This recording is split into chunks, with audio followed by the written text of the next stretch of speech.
Hey everybody, my name is Marcus, and in this video I will show you a simple way how you can create a poll in OnlyFans. So let's start. The first thing you want to do is just be in OnlyFans and then go to third button to new post, and you're gonna see it here, add a poll.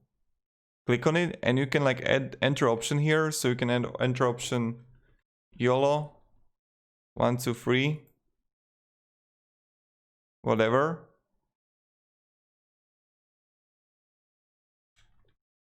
What is the best color? And I just create colors here: red, blue, gray. Post.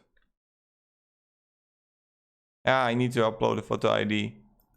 So, but this is how we do it, and this is how we create a poll. Thank you very much everybody for watching. If you have any questions, guys, ask me down below in the comments. I'll be really happy to help you, and yeah, have a great day and goodbye.